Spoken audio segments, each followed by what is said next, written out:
Welcome back to my channel. కొత్త నెలపై ఖాళీ సంతకం వీడియో ఫస్ట్ టైం చూస్తున్నారా అయితే సబ్స్క్రైబ్ చేసుకోవడం మర్చిపోకండి. సో ఈ వీడియో మా India to Canada first flight journey continuation. ఇందులో నేను ఇవ్వబోయే ఇన్ఫర్మేషన్ మీకు ఎంతో కొంత యూజ్ అవుతుంది అని అనుకుంటున్నాను. ఎవరైనా కెనడాకి ట్రావెల్ చేయాలి అనే ప్లాన్స్ ఉంటే. మేము కెనడాలో ల్యాండ్ అయిన తర్వాత స్టే చేసిన అకామిడేషన్ ఇదే. సో మేము ఇది ఎయిర్బిఎన్బి ద్వారా బుక్ చేసుకున్నాము. మోస్ట్లీ మీరు ఇక్కడ ఎయిర్బిఎన్బి బుక్ చేసుకోవాలంటే మీకు తెలిసిన లోకల్ పీపుల్ ఎవరైనా ఉండాలి. సో మాకైతే మా హస్బెండ్ వాళ్ళ ఫ్రెండ్ ఉన్నాడు. సో తన ద్వారా తన హెల్ప్ తీసుకుని మేము ఎయిర్బిఎన్బి అకామిడేషన్ బుక్ చేసుకున్నాం. సో వన్ మెయిన్ రీజన్ మేము ఈ ఎయిర్బిఎన్బిలో అకామిడేషన్ బుక్ చేసుకోవడానికి రీజన్ వచ్చి మాకు చిన్న పాప ఉంది. సో తనకి ఖచ్చితంగా ఫుడ్ అవన్నీ హోటల్ బుక్ చేసుకుంటే అక్కడ కుక్ చేసుకోవడం కుదరదు. సో ఎయిర్బిఎన్బి అయితే వాళ్ళే కిచెన్ ప్రొవైడ్ చేస్తారు అలాంగ్ విత్ యుటెన్సిల్స్. సో వచ్చిన వెంటనే ఎక్కడ వెతుక్కునే పని లేకుండా అన్నీ ఈజీగా యాక్సెసిబుల్గా ఉంటుంది అన్న రీజన్ ఒకటి. Also budget friendly. సో మీరు ఇక్కడ హోటల్స్తో కంపేర్ చేసుకుంటే ఎయిర్బిఎన్బిలో దొరికే అకామిడేషన్ కొంచెం బడ్జెట్ ఫ్రెండ్లీగా ఉంటుంది. మనకి ఇనీషియలీ ఎక్స్పెన్సెస్ కొంచెం ఎక్కువ ఉంటాయి కాబట్టి ఇదైతే హెల్ప్ఫుల్గా ఉంటుంది.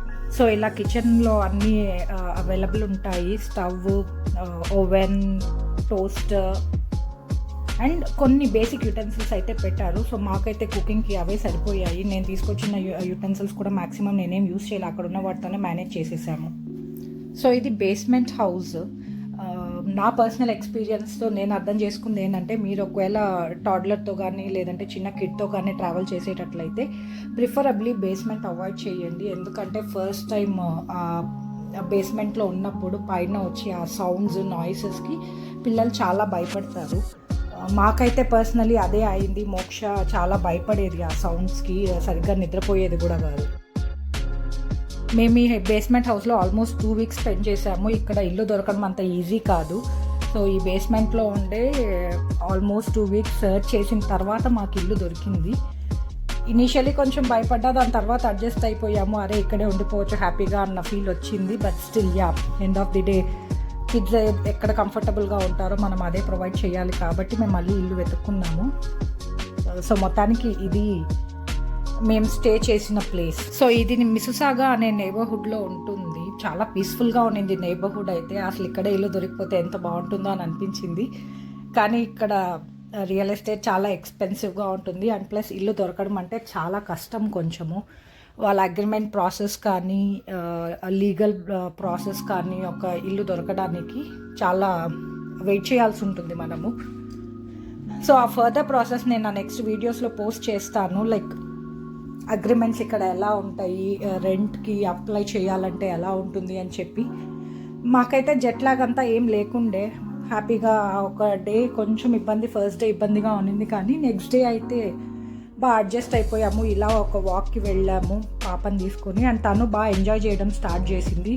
ఇక్కడున్న ఇంకొక బెస్ట్ థింగ్ ఏంటంటే కమ్యూనిటీ పార్క్స్ చాలా ఉంటాయి. ప్రతి ఏరియాకి, ప్రతి స్ట్రీట్కి ఆల్మోస్ట్ కమ్యూనిటీ పార్క్స్ ఉంటాయి. సో పిల్లలు అయితే మంచిగా టైం స్పెండ్ చేస్తారు. సమ్మర్ అయితే మీకు ఎటు చూసిన గ్రీనరీ, ఫుల్ ఆఫ్ ఫ్లవర్సే కనిపించేది. అప్పుడు అనిపించింది అబ్బా కెనడా ఎంత బ్యూటిఫుల్గా ఉంటుందా అని చెప్పి.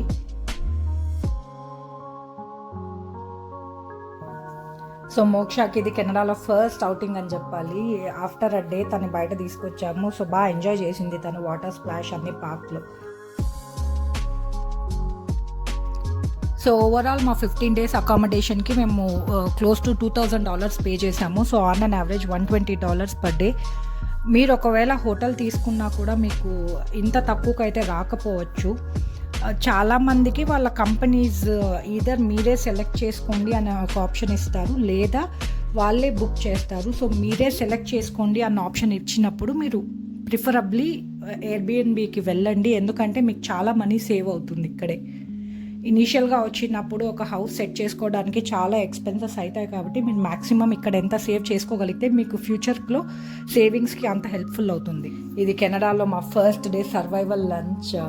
Tomato curry and carrot fry, rice, basic groceries అన్ని వీళ్ళ ఫ్రెండ్ ఆల్రెడీ మా కోసం తీసి పెట్టారు మేము వచ్చే కంటే ముందే. సో దానివల్ల మేము వెంటనే బయట వెళ్ళాల్సిన పని లేకుండా కొంచెం రిలాక్స్డ్గా ఉండి కుక్ చేసుకొని ఇలా హోమ్ ఫుడ్ తినగలిగాము. హోప్ నా వీడియో మీకు నచ్చింది అని అనుకుంటున్నాను. సో నా నెక్స్ట్ వీడియోలో కెనడాలో మేము హౌస్ రెంట్ తీసుకోవడానికి ఏమేమి ఫేస్ చేసాము, ఇల్లు మాకు ఎన్ని డేస్కి దొరికింది అనేది ఫర్దర్ వీడియోస్లో పోస్ట్ చేస్తాను. మిస్ అవ్వకుండా చూడండి.